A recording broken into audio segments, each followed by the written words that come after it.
कारगिल विजय दिवस पर air force retired Shri Ramesh Pandey master warrant officer और साथ में रिटायर्ड श्री जयप्रकाश अग्रवाल ने दी कारगिल विजय दिवस पर शहीदों को श्रद्धांजलि। खोजी खजाना से देखे यह report. Good evening, gentlemen. Now today we have 26 July. We have completed 22 years. 22 साल पूरे हो गए हमारे कारगिल युद्ध को। ये युद्ध अपने कारगिल में लड़ा गया था, जो कि 16,000 फीट के ऊपर था और मैं 71 के वार में वहीं पर पोस्ट भी था। तो ये जगह मेरी देखी हुई है और उसमें हमारे 527 सैनिक भाई शहीद हो गए थे और 1400 से ज़्यादा घायल हो गए थे। अब आज हम ये हमारा जो हम जिसे वार कहते हैं, ये ऑपरेशन था और ये 26 जुलाई को ख़त्म हुआ था और 22 साल से हम इसको मनाते हैं। इसमें हमारे कैप्टन बत्रा साहब, जिन्हें परमवीर चक्र मिला, कैप्टन कालिया, कैप्टन तापर, कैप्टन मनोज पांडे लखनऊ के, ये सब लोग इसमें शहीद हो गए थे। हम इन सबको अपने तरफ से श्रद्धांजलि अर्पित करते हैं और उनके परिवार को सुख शांति से रहने का प्रार्थना करते हैं। जय हिंद। खोजी खजाना में आप सभी दर्शकों का हार्दिक अभिनंदन है। मैं तनवीर सिंह सोलंकी आज आपको कारगिल विजय दिवस के अवसर पर भूतपूर्व वायु सैनिक श्री जयप्रकाश अग्रवाल जी से आज आपकी मुलाकात कराने आया हूं। तो आइए हम सुनेंगे अब श्री जयप्रकाश अग्रवाल जी को। जय हिंद। मैं जयप्रकाश अग्रवाल, भूतपूर्व वायु सैनिक, भारतीय वायुसेना से रिटायर हूँ और आज खोजी न्यूज की ओर से भाई तनवीर मुझसे कुछ जानना चाह रहे थे, मेरे विचार जानना चाह रहे थे कारगिल युद्ध के बारे में। उस बाबत मैं आपके समक्ष मौजूद हूँ। आज कारगिल विजय दिवस पर मैं समस्त देशवासियों को, देशभक्तों को हृदय से बधाइयाँ देना चाहता हूँ और उन शहीदों को नमन करना चाहता हूँ जिन्होंने अपने प्राण न्यौछावर करके कारगिल की चोटियों पे कब्जा किया और हमें विजय दिलवाई। उन वीरांगनाओं को, उन वीर माताओं को और उन वीर बहनों को मैं हृदय से नमन करता हूँ। आज कारगिल दिवस पे पूरे देश में हम इसे विजय दिवस के रूप में मनाते हैं। कारगिल की चोटियों पे विजय पाना वास्तव में एक बहुत ही विशेष और महत्वपूर्ण युद्ध था, जो आज भी पूरे विश्व में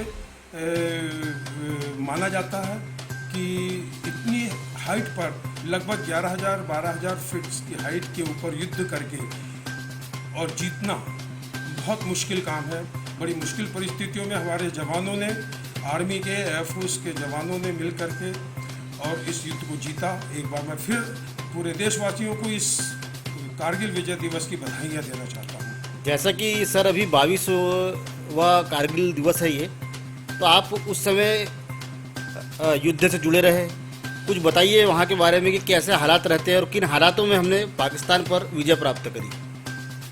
मैं ये बताना चाहता, मैं स्वयं तो संयोगवश युद्ध से नहीं जुड़ा रहा स्वयं, मगर कारगिल के बारे में हमें हमेशा पूरी जानकारी दी जाती रही है, एयरफोर्स में भी, आर्मी में भी और नेवी में भी।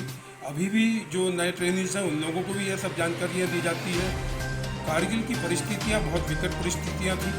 द्रास सेक्टर पर कारगिल चोटियाँ कटीली और पत्थर और लुढ़कने वाले पत्थरों की कच्चे चट्टानों से बनी हुई चोटियाँ हैं। यहाँ पर वो भारत की चौकियाँ बनी हुई हैं। इन चौकियों के ऊपर उस वक्त की जो परिस्थितियाँ थी वो मैं आपको बयान करना चाहता हूँ कि उस वक्त हमारे तत्कालीन प्रधानमंत्री माननीय अटल बिहारी जी वाजपेयी और पाकिस्तान के प्रधानमंत्री, इन लोगों की राजनीतिक जो गठबंधन चल रहा था, उस हिसाब से पाकिस्तानी प्रधानमंत्री भारत के प्रधानमंत्री से गले मिल रहे थे और उसी समय में पाकिस्तानी फौजें कारगिल की ओर चढ़ाई कर रही थी। कारगिल की चोटियाँ जो कि भारत के क्षेत्र में आती है, भारत का क्षेत्र मानी जाती है, वहाँ पर कारगिल की चोटियों पर पाकिस्तान की फ़ौज ने अपने पैर जमा लिए। उस वक्त ये स्थिति थी कि हमें जरा भी भनक नहीं हुई कि पाकिस्तानी फौजी वहाँ तक पहुँच चुके हैं। ये तो भारतीय फ़ौज के जो दूसरे जो एजेंट्स रहते हैं, चरवाहे या खच्चर वाले, इन लोगों के द्वारा हमें खबर लगी कि कुछ फौजी गतिविधियां वहाँ हो रही है। तत्काल क्या कहते हैं, भारतीय थल सेना के कुछ जवानों ने वहाँ जाकर के देखा, वहाँ पे वास्तव में कुछ पाकिस्तानी फौजी थे। तो उसके बाद में हेलीकॉप्टर से वहाँ का निरीक्षण किया गया तो मालूम पड़ा कि बहुत सारे क्षेत्र पर पाकिस्तान ने न केवल कब्जा कर लिया है, बल्कि पाकिस्तान लेह और कश्मीर मार्ग को बाधित करने के लिए प्लान बना रहा है। लेह और कश्मीर मार्ग उस वक्त इतना इम्पोर्टेंट मार्ग था कि सारी सप्लाई इसी मार्ग से की जाती थी। इन परिस्थितियों में जब वहाँ के फौज के अधिकारियों ने देखा कि बहुत कम सेना के साथ में हम इनसे मुकाबला नहीं कर सकते, राजनीतिक जो परमिशंस लेना होती है वो ली उन्होंने, यहाँ से कुछ फौजें रवाना हुई, मगर उस समय तक के वो वहाँ नहीं पहुँच सकती थी। उस समय जो परिस्थितियाँ थी, एटमॉस्फेयर था, वो ऐसा नहीं था कि फौजें आसानी से वहाँ तक पहुँच पाए। जितनी फौज थी उतने से ही वहाँ पर युद्ध करना बहुत ज़रूरी हो गया था। ऐसी परिस्थितियों में वहाँ पर हमारे सेना के जवानों ने अपने प्राणों को निछावर करते हुए और लड़ते हुए उस कारगिल चोटी पर कब्जा किया।